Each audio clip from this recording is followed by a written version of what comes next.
Good afternoon.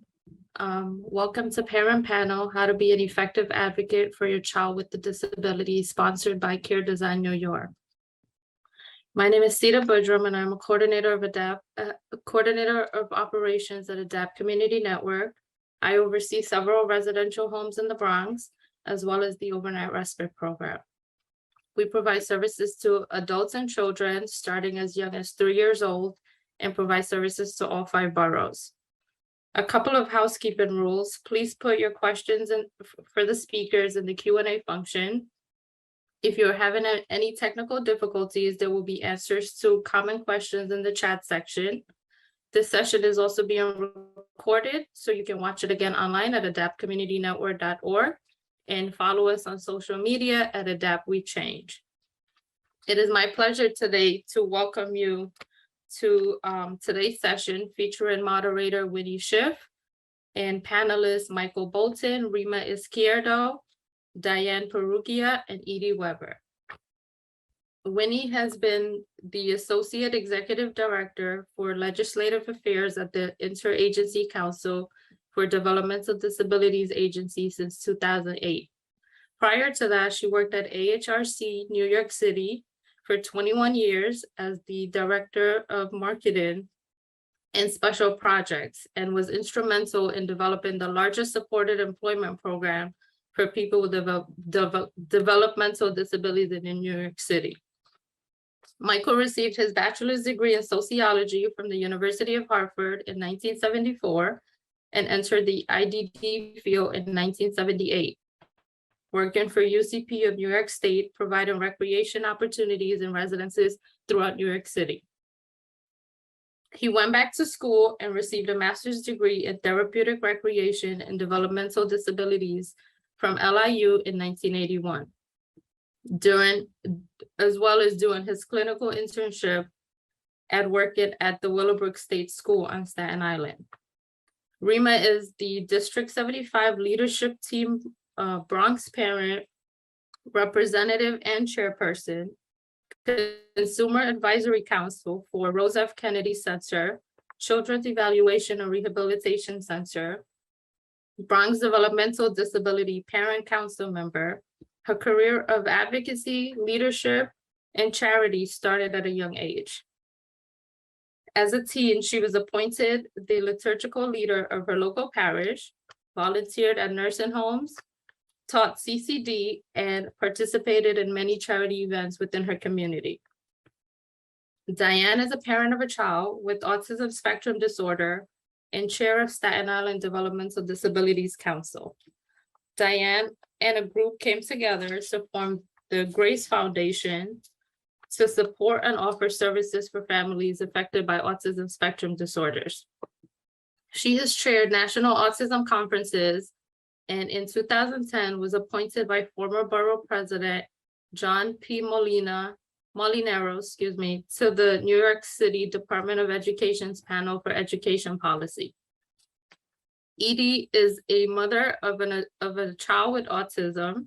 She became involved in disability advocacy as a result of challenges faced to access to appropriate services trying to meet the needs of her son.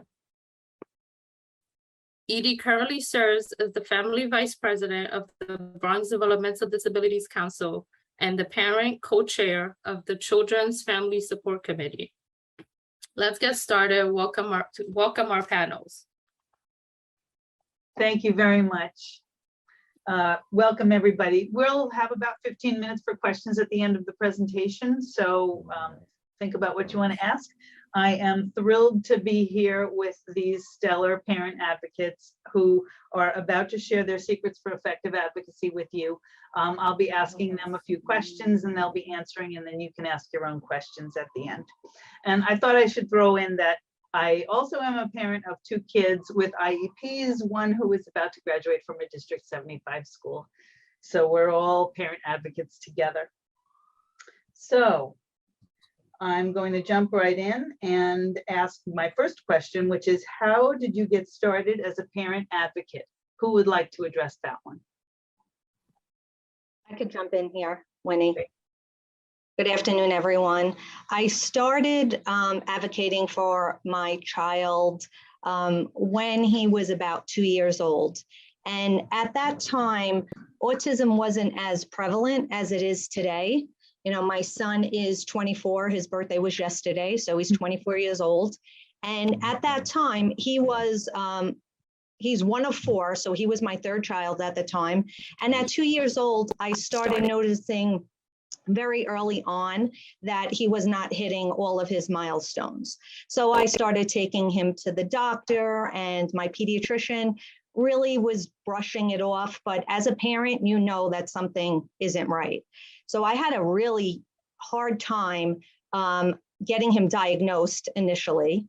I went to the Rose F. Kennedy Center, which was instrumental in helping me get that initial diagnosis only of developmental delays at that time.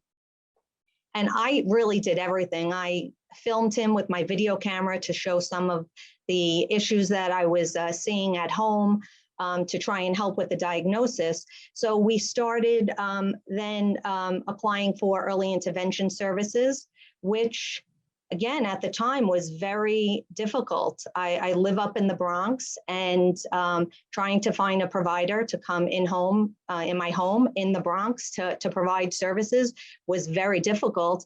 And actually, I was not able to find someone. It wasn't until he went into the preschool special education system that he actually started receiving services. So it was really from that young age that the advocacy work began. Thanks, Edie. I want to jump in and just remind everybody, we have so much to talk about, but we have an interpreter that is trying to translate for us. So please speak a little bit more slowly. That's really interesting. Is there anybody else who wants to briefly answer that first question? How did you get started? Anything to add to what Edie said? Can I jump in for a second? Basically, you know, I got started in 1978 working in the field, and my wife also works in the field, and we have a son now that was born in 1987. So we are parents, and I realized early on in my career that people with disabilities, particularly those like my son who are more intellectually impaired, and a lot of people I work with that are physically impaired, cannot advocate for themselves. So I think it's really, that's been a very important part to realize that not everybody can, and a lot of the services that we're seeking, particularly when our children are young, and obviously cannot advocate for themselves at that age, made me realize that it's important to get involved as soon as possible. Great, thanks, Michael. Next question is, at what level and with whom do you advocate? And for example, your child's school, the New York City Department of Education, on the city level, the state level, the federal level, or any other level that you would advocate on. Who would like to take that question? I'll jump in real quick. My son is obviously older now. He's going to be 35 in a couple of weeks. So I won't concentrate on that part, but I do a lot of advocacy on the state level, because in the end, if you have a very young child, then you're going to be dealing with state education. And once your child gets older, or even if you're able to get services when they're younger, you're dealing with assembly members, senators, and they're the ones that make the laws and control the budgets. And so getting involved with your legislators, as you well know, Winnie, is really the bottom line in how you can move things along, because eventually you're going to get involved with OPWDD, Office for People with Developmental Disabilities, and that is a state agency department. So it's very important to do that. I think that's the most important.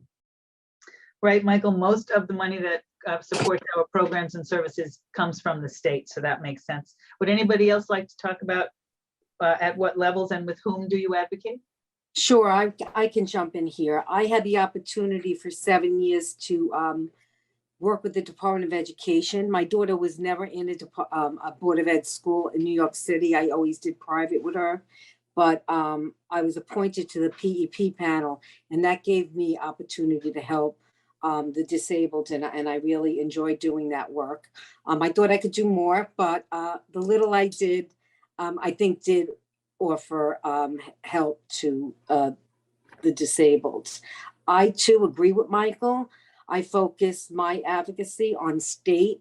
I often tell parents all the time, they're mad at our mayor or they're mad at our, borough president. I'm like, state, your kid is going to be over 21 longer than under 21, where the city would take care, through education, would take care of them. So yes, I focus on senators and assemblymen as well, and I urge families to do that as well. Great. Anybody else? Yeah, I think it's important to really advocate on every level. And I've been advocating on every level for over 30 years now at this point. I too work in the field, so I work for a provider organization that's really helped me understand what the service system is all about. And what I try to do is really educate families that, there was a time when these services were not available, and we had parents who chose not to put their child in institution and fought for this rich service system that we have today. Unlike education, adult services are not an entitlement. It is, there's nothing more important than you could do for your child but to advocate. And again, that's on every level, from when they're a child all the way up till they're an adult. So true. And when you were talking about EI earlier, I was thinking that it's hard to get EI in your home again, because we have such a shortage of clinicians and we have such a staff shortage that services are hard to get now again. So the time to advocate certainly is now. The next question is, what are the most important things to remember when advocating? Who would like to take that one? I'd like to take this one. So one of the biggest important things to remember is don't let them take your power as a parent away. You have the say. You are everything at that team. They cannot proceed without your signature. They cannot proceed without you accepting that we are going to move forward with everything. As an advocate, as an adult, it's the same thing. They cannot make decisions for us. So, nothing about us without us. We really need to take that to heart and really understand what that means. That is our power, and you don't relinquish that to anybody. That is everything. So you are the last word for your child. So what I love to instill in families is don't let anyone tell you what your kid can't do, and you don't accept anything that you don't accept. So you ask questions, you make them explain more, you draw me a picture, take me on a field trip, but you don't say yes until you feel that that is the right decision for your family member, because that is your responsibility, and only you are the one that goes at the end of the day and takes that child home. So don't give up your power. Amen. Would anybody else like to comment on that question? I would like to piggyback a little bit on what Rima just said, that you have to realize also that you are, as she said, the last word. So if they stick a piece of paper in front of you and tell you to sign it and you don't agree, don't sign it. I don't mean to be telling people exactly what to do, but it's happened to us. And when you say no, they don't have a choice. They can't move forward either. So that's important. But you also have to look at the bigger picture, and that it's not always just about what's best for your family member or your child, because there's so many other people out there that could benefit. So like my son is no longer getting education services. He's well past that. But I still advocate on that level, because all the people coming behind, all the young children, need us not to forget, as parents of adult children, where our kids came from. So you really have to advocate on every level, as Edie said, and for every age level, no matter how old your child is. Good point. A point I'd like to make, if you don't mind, is that I think we need to remember to stay focused on priorities. In other words, I know, like a lot of the councils, we work with IAC, right, and develop priorities and stick to those priorities. So when we're talking to politicians and Albany, we're direct on what we want. Like, for example, couple of years ago, we did Be Fair to Direct Care. And I think last year or the year before, we did Our Kids or Your Kids. So stay focused on and give one message. I think that's very important. I think it's very effective. Great. That's a great point, Diane. And if I could just piggyback on that, it's power in numbers, right? And you mentioned the councils. So Diane is Staten Island, correct? Council. And the Bronx, there's one developmental disabilities council in every borough. And I really encourage families to get involved. You could get involved locally in the community. It's really important to know your community, what needs of your community, and continue to help, even, as Michael said, all along the way. I have an adult child as well, but I continue to help in EI, in education. It's, again, it's going back to, those parents. Like, we need to continue their legacy and continue to band together and help each other. Even when our child may not need the services at that point and they're secure, we have really, I think, a responsibility to continue to help others. Life is about service. Well said. So as long as we're talking about that, let's jump to the last question and we'll come back and do the others. What other groups do you guys belong to that you can share with the audience so that they can get connected to? Because you're right, getting information is absolutely essential, and power in numbers so that we're speaking with one voice that's the way to get things done. And we've seen it happen. We've been so successful together. So what other groups do you belong to? I got to jump in because I forgot to give credit to the two women that started New York City Fair, which is where I've been doing my advocacy since I retired in 2013. Ellie Roofer and Mary Krasn, who started NYC Fair. And for those of you that don't know what it means, it's Family Advocacy Information Resource. We're a bunch of volunteers, parents, but we advocate for the full spectrum of life. And we are also now part of a group called SOS that I know many of you have heard about. So those are the two groups that I'm the most involved with. Yes. Save Our Services. SOS, Save Our Services. I know we're throwing around acronyms. Sorry about that. And Save Our Services is a coming together of all the DD councils and New York City Fair and other groups as well. So this is, we're really unified this year. I'll tell you, COVID's been awful, but it definitely unified us. And boy, Zoom has really brought us together as it has just now. What other groups would anybody like to share that they belong to? We cover it all? So I'll share. So I'm part of the new generation that's trying to take the torch. And so I have like young children, like my youngest is like 8. So there I operate a lot in the DOE space. So there's a lot of different groups within the younger space. So aside from like the DD councils borough-wide, there are councils within the DOE. So there is a citywide council for special education. They meet monthly, and they are a check and balance system to the special education office at DOE, and they do take public comment, and the heads of the special education office are there monthly. So that's a great space. The acronym is CCSE. I try not to do acronyms because they're super confusing. There's a District 75 council. There are president's councils for every district that has a PTA. So we have 6 districts in the Bronx. Each one has their own small council of support. There are a lot of different advocacy spaces. So there's a great group called PIST, which is Parents to Improve School Transportation, Student Transportation. And that's a really great one for people that have busing issues. We're creating a group called Bronx Organized Parents, just a bunch of parents that are really tired of being tired. and so trying to organize around inequities in the system, but also empowering parents to, as you guys said, understanding the power in those other spaces, right?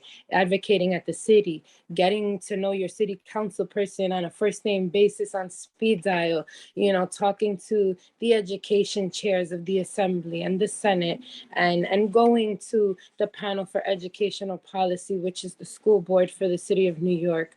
You know, there are a lot of amazing spaces that parents have options to be in, and we just need to be informed. And all of these are a Google search away. And these are public meetings. Everybody can go. They give you the link and the agenda and everything. I encourage people to go to these spaces. And for our older students, we have our community boards and we have our precinct councils. And we can absolutely advocate for what we feel we're not getting, because we pay taxes and that means something. And take that power with you and speak about your dollars. And every one person represents 100 voters. I don't know whose math that is, but I go with it. And it really does not, it really does. They care. So when you say I represent, they listen. So do that more, because we're out there doing it and your voice matters. And they want you to feel small, but you're not. Thanks, Rima. And Wendy's putting some of those links in the chat. Thank you so much, Wendy. And I want to say that to legislators, their constituents who can vote for them or not are very, very important. And that's really a powerful place to come from. Are there any other groups we're forgetting, or should we move on to the next question? I can mention a few that I'm in. I think I'm involved in them so long, I don't even know what the acronyms mean, but New York, I really don't. Well, Dawny, Arc of New York, or yeah, I think it's arc .org, and they're throughout the United States for advocacy, and of course New York City Fair, SOS, New York City Alliance, right? So those are some of the ones that I know I get emails from, and they've been helpful to me throughout the years. Great. And yeah, so Donnie is a Western New York organization, but they put out good information. So it doesn't even matter that it's not local, just to be connected to make sure that you're up on everything. However, Donnie shares with, you know, there are members of SOS and we're all kind of together. So if you belong to one or two groups, you probably will get all the information. And we highly recommend that, I guess you can tell. Okay. How about the next question? What advice would you give to parents who are new to advocacy? Anyone? I'll jump in. This one I might read, because the first thing is easy. It's a journey. It's going to be difficult. So I know you said, Rima, that you're tired. Get used to it. I'm sorry to say, it's the reality. I've been doing this for over 40 years. And not that I thought I'd ever sit back and do nothing, but I didn't think it would be this difficult. As Winnie said before about EI, I mean, at one time when my son was a little kid, getting EI was easy because all of the agencies did it. Well, as I always say, not-for-profit doesn't mean losing your shirt, and they all were losing their shirt and they all dropped out. So, you know, you got to be persistent, but be polite. Chris Traber said it much earlier. When you go to a meeting and somebody at DOE is telling you your child should be in this and you don't agree, don't slam your hand down, don't get nasty, be persistent. Don't sign that piece of paper, but you gotta be polite. You gotta remember that the education system and government in general, at least to me, they don't really want to pay for it. So you're right, Rima, we pay taxes, but unless you have a child with disabilities, you don't want your money going for that. You want it to go to something else. And that's an unfortunate consequence of the reality of life. And they're going to push you towards the least expensive way of doing it. They don't really want to spend more money than they have to. But again, advocating and asking for help is a sign of strength. It's not a weakness.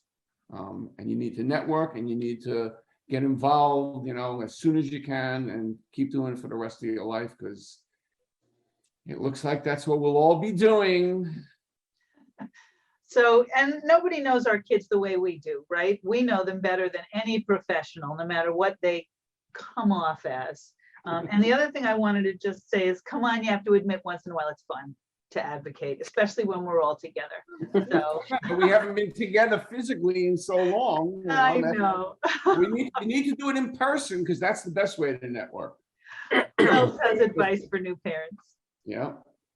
I do. I think your first step is to join your local council.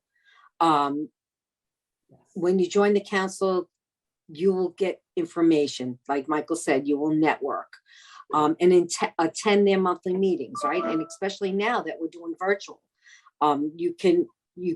young parents could do it, at home while their kids are getting services, their EI kids are getting services and what have you, and visit their websites. On the websites are tremendous amounts of resources, and all these organizations that we named earlier are on our websites. I know the Staten Island Council's website has all that information. And I think young parents should find a mentor. At these meetings, find a mentor, find another parent who has been there, and get information from them as well. I think a mentor is very important. My mentors have helped me along the way. So that's the advice I give parents starting out. Great, thank you. And it could be very overwhelming, extremely overwhelming, and there is lots of information. I love the idea of a mentor. I've had many, continue to have many mentors in my life that help.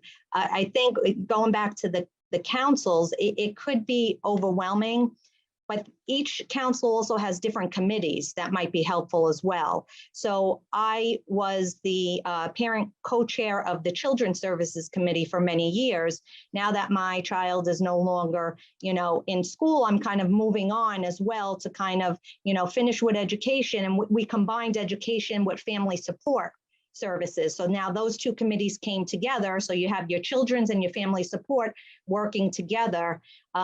And hooking up with someone in the committee is really important. And one other thing is patience. All I could say is please, please, please, please be patient. Don't get discouraged. Don't give up. It is a journey. It's a long journey, but asking for help along the way makes it easier. Thanks, Edie. Any other last bits of advice before we jump into some questions? I'd like to, so I'd like to thank everybody, right? Because some of you have been mentors for me, and I appreciate my DD council. That's what started my official advocacy. It was more of being a parent and my child, and then going to one of the family support conferences. Probably literally changed my life, right? And the trajectory of what I would be as an advocate versus what I was at that time. And I think that it's really important to make yourself go to things and make the sacrifice, because our kids take a lot out of us, and it's hard to have anything left. The little you have left, get up and do something, because it's gonna help you later. It's easy to fall into almost a sustained state of depression, and where you are not doing anything but not drowning, and you have to go to a conference, sit there all day, be out of your comfort zone, because none of this is comfortable.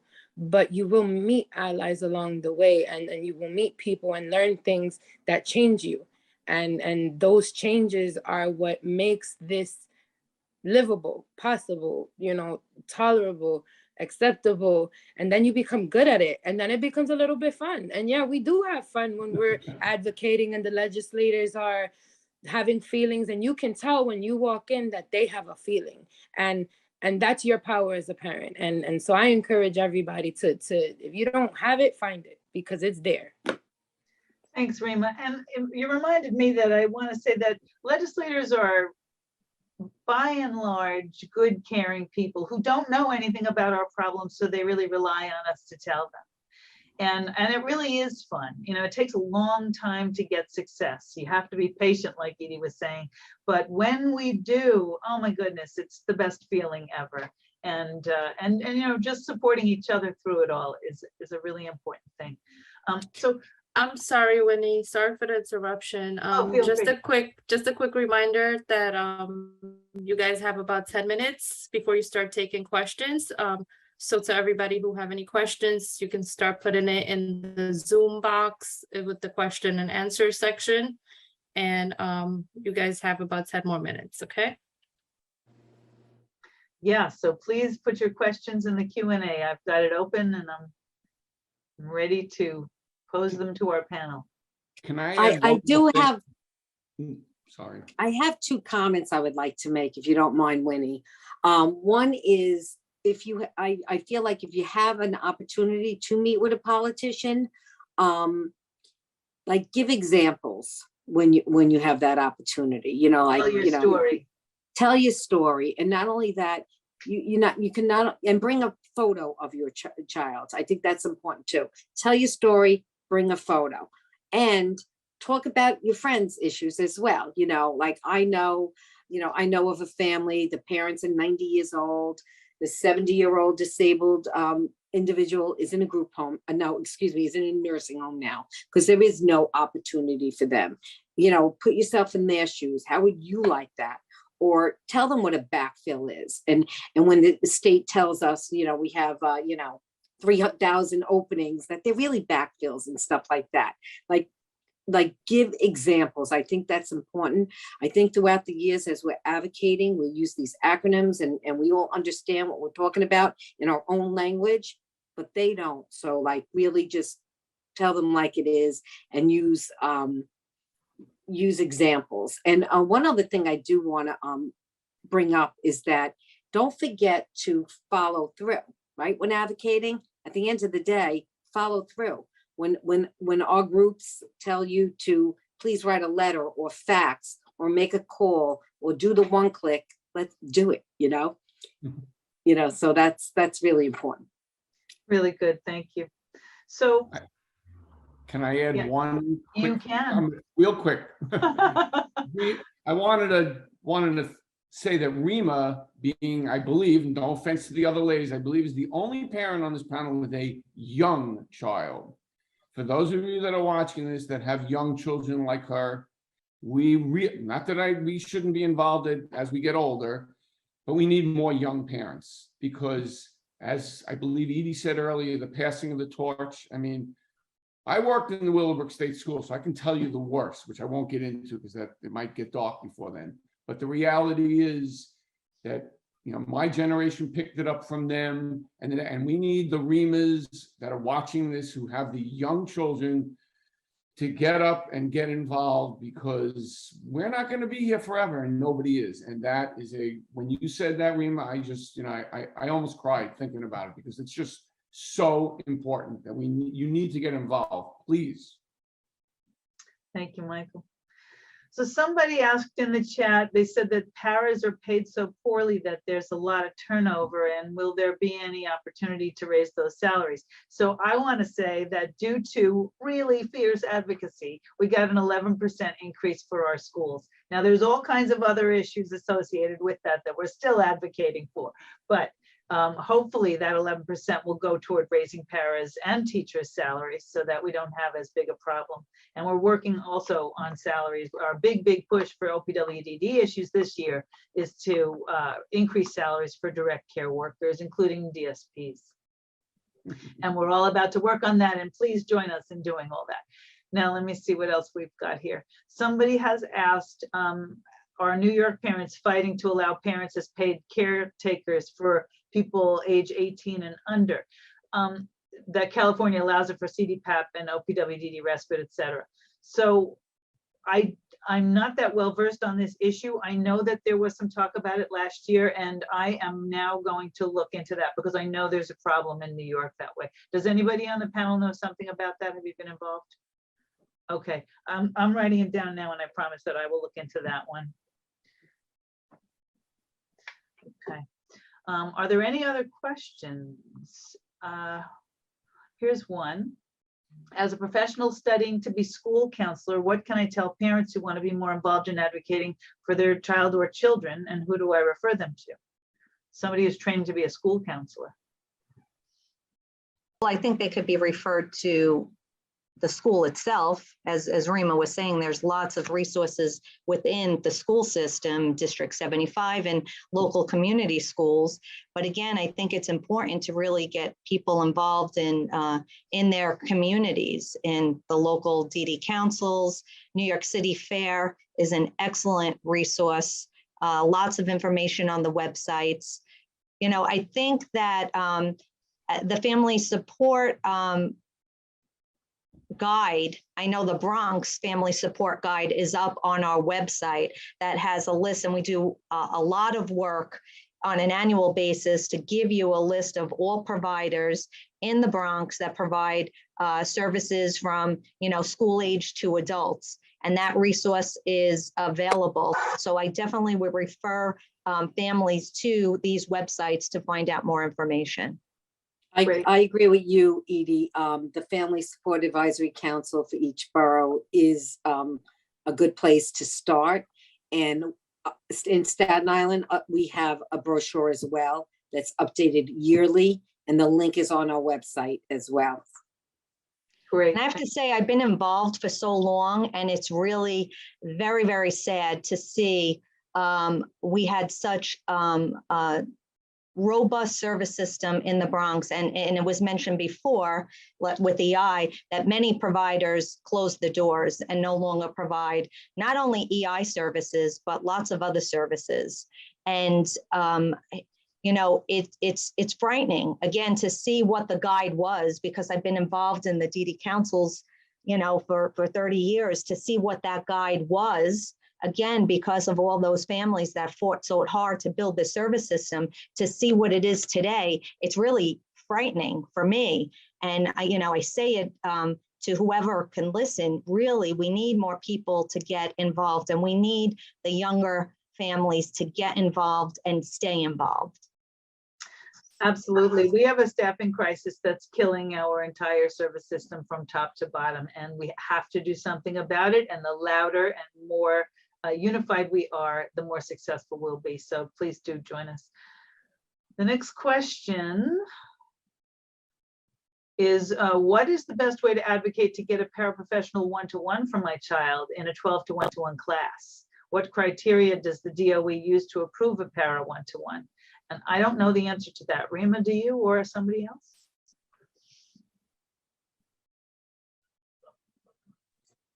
So my experience is your best, I'm not well-versed in DOE stuff, but to apply for a crisis para or a health para. So if they have a seizure disorder, they'll give it to you, behavior crisis para. So perhaps that would be helpful. Thanks. The only thing I would add to that, although one-to-one can be good, our son had one very early on. You also have to realize that the longer they have one, when they get older, when they get out of the school system, you're not going to get a one-to-one in the adult service world. It's almost impossible. And unless you do self-determination, then you still might not. So it certainly can be helpful when it's necessary. I'm not saying you shouldn't get it, but don't, you have to realize you may not get it when your now child becomes a young adult. Yeah. Right. So I had a one-to-one para for my son, and it was a result of a crisis situation. And it seemed that it was only due to a crisis did I get any kind of support from when he was in the DOE system. And to Michael's point, that once they took away that one-to-one para, once he went into middle school, then he had even a bigger crisis. And actually, he was deferred to a non-public school placement because they could not support his needs. And unfortunately, it took that crisis, and it was a pretty severe crisis for that to happen. And it's unfortunate. But that's been my experience. Again, that was a long time ago. I don't know if Rima could kind of speak to more what's happening today with the process of obtaining that one-to-one. And also I want to jump in and say that IAC's expert on children's services just sent me a note, and that's Chris Treber. He said health and safety para, to get that, parents need documentation to justify the request. You need evaluations, behavioral supports, doctor's letters in order to get that. So Rima, anything to add there? Absolutely. The process for a para is very strenuous, and there are the different kinds of paras. And you also have to remember that sometimes, for example, on a bus, like your kid can't get on the bus without the para. So it is helpful in some situations. You want to make sure that the school is doing what they're supposed to do to ensure that they're getting that support before you go to that next level. Sometimes it's not a para. Sometimes the mandates are not being met on the IEP. So if you're not giving the child counseling because they don't have a counselor and they're having some behavioral or emotional issues, you really can't expect them to improve without getting the mandate.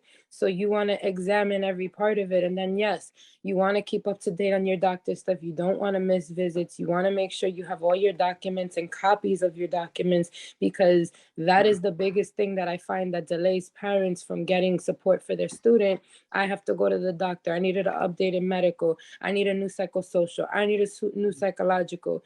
It's great to binder these things, and then when one expires or it's coming up, you do the next one, and you schedule your appointments that year in advance so that you are already done, because it's really hard then when you're in September and your kid needs a para and you can't get a doctor's appointment or a physical. And so now your kid stays struggling because they don't have the documentation they need to justify supporting them further. Everything is about justification and money. So they need that note to say that you need this code to give your kid the money to support the staff they need to succeed. So it stinks a little that we live in a system where everything is systems, but if we stay moving with the system, we don't get caught up, right? You don't get that jam.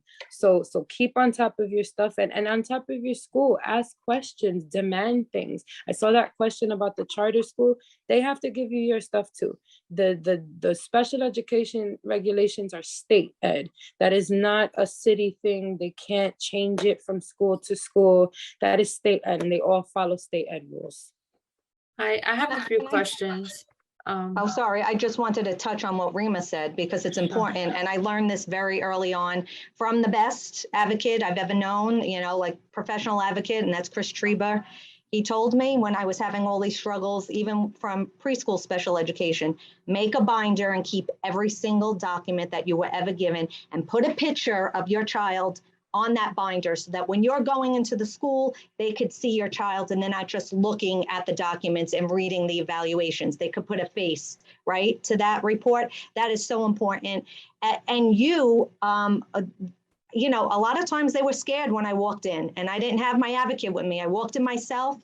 I had my binder with me and they thought that I was, a professional and not the parent there. So that definitely makes a difference. I've had every evaluation since my son was 2 years old. I have 3 binders now, and I still keep hard copies. I do have my hard copies of those binders. It is really, really important. So thanks for bringing that up, Rima. Okay, I have a question. My child is placed in an 8-to-1 ratio by the school IEP team, and they refuse to place him back on a 12-to-1 least restrictive placement. Do I need due process to make school change their mind because it's so hard? I'll take it. The easy answer is no. A move to a least restrictive environment is not something you need justification for. The law is written that you must provide the least restrictive environment. So there is no negotiation about that. It's only if you want to go more restrictive. So if you were in a 12 and you wanted to be an 8, then you would need documentation and maybe a re-eval and etc. But to go less restrictive, you do not. So you are within your right to demand that they move your child or provide in writing why they cannot, and to please copy the special education office. And I feel like the special education inbox is specialeducation@schools.nyc.gov. Feel free to copy them. Shah is amazing and she helps everybody.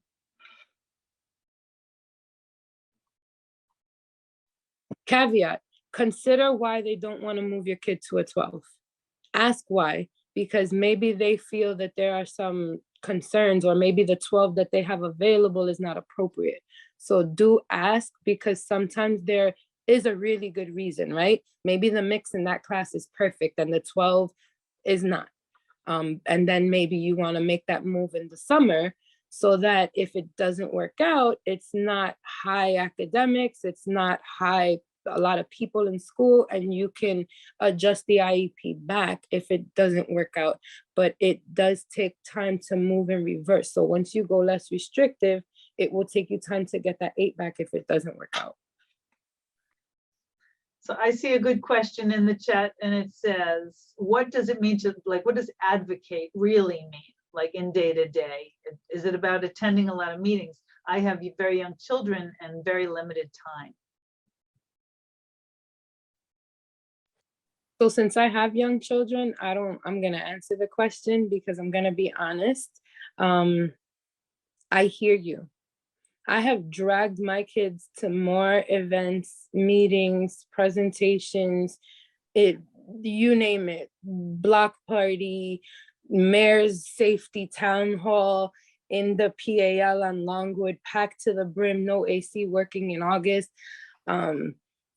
That people need to see that, but also we need to know our limitations, right? So like, I know my limitations and I ask for accommodations. I need a Google Calendar invite, or I'm not showing up because I'm gonna forget.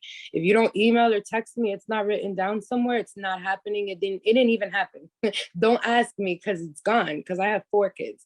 I have an 8-year-old, a 10-year-old, a 16-year-old, and an 18-year-old.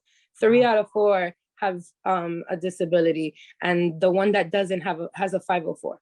So I get it. I hear you. I used to cry with my kids going up, and honestly, Edie could tell you, because we had this one event on wherever, Harry Stone over there, and my kids were going to town, and I was trying so hard to just listen to a little bit, right? Just like, if I could just hear a little bit, I'll learn something, and I can use that for I don't know what yet, but I'm gonna use it and keep on bringing them to the community, and A, exposing them to the community, but B, exposing the community to them. Sometimes it's not about what we get out of the presentation, it's about what the community gets out of us being there, because now we force the world to be accepting and accommodating. Awareness is not enough. Tolerance is not enough. You have to accept us and you have to accommodate. You have to. So if I can't hear you, if I can't see you, if I got to walk outside because my kid needs to walk outside 15 times, I have to be able to do that. And that's what it takes for us to be in these spaces. And so I'm lining up for martyrdom all the time and making sure that I'm there showing parents with my 4 kids. And you see it. I'm not like the parent that like, we are so happy and smiling and you're like, how does she do everything? No, you can clearly see I am actively frustrated and wanting to, like, give up. And I don't, because I know it's important for other parents to see that. So as a parent of 4 kids who had 3 toddlers basically at the same time, just do it, whatever you can, even if it's a Zoom meeting, if it's a PTA meeting, at your level, small levels. As they get older, you'll get better at it. It won't get easier, but you will get better at it. And you'll be able to take more. Your load, you'll be able to take a bigger load. It's never gonna feel better. It's always gonna stink. Get friends that understand you and you vibe with them, and that helps you get over that feeling of this is not fun. And then it becomes fun. Oh, that's good advice. So somebody asked a question about busing. Support resources for busing. We still don't have ours in place. Does anybody have anything to say about busing? I know my busing is not in place right now yet. We're still waiting. Are we talking busing for school age, for I think adults, I think public it's transportation? cool, yeah, I'm not sure. So I would like to say, if there's a way that they can email somebody here and then you can connect me with them, I can do that, but I don't have like an advocate email and I get overwhelmed with the emails. But if somebody at Adapt wants to take those, I just need the name and the OSIS number, and then I can talk to somebody at Office of People Transportation. Right, And that- the person who asked the question clarified, they're talking about school age. Yeah. So in my experience, DOT, of course, and I had a problem years ago, and I called 311 and they had a disability person on that line. And they really got back to me and handled my problem before DOT. So you might want to try 311 and, you know, document, email, right? Everything in writing, not just phone calls. Remember what your reference numbers are and what have you. That is always helpful. So, sad update, about 2 to 3 years ago, they removed our ability to file complaints to 311 on OPT and the DOE. So when you call 311, they route you back to OPT or call 911 if there's an emergency. That's what the recording says. Yeah. But call OPT, file your incidents. You can also visit the DOE website. There's a transportation page and you can file a complaint there online. You have to keep your incident numbers and you have to file every time. If it's in the morning and afternoon, file it twice because they're not going to fix it if they don't know that it's happening. Great, thank you. Somebody also wants to know about transportation for day programs. And this depends on the day program, doesn't it? Yeah. Does any parent want to handle that one? So what's the question? I think it's that, yeah, it's, would the questioner please give a little more information there?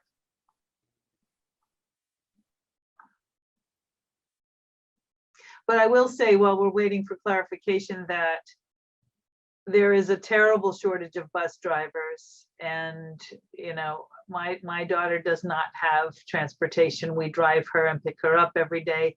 And it's possible for us, although not easy. And I know it's impossible for some people. And it's a terrible situation right now. There's just such a shortage of drivers and matrons and DSPs and clinicians and everybody under the sun. We are really suffering here. So Sorry for the interruption again. We have about 2 more questions we could take before we end for the session. 2 at max, I think, because we have about 2 minutes. So, all right. Well, while we're waiting for one last question, is there anything that our parent panel would like to leave with our viewers?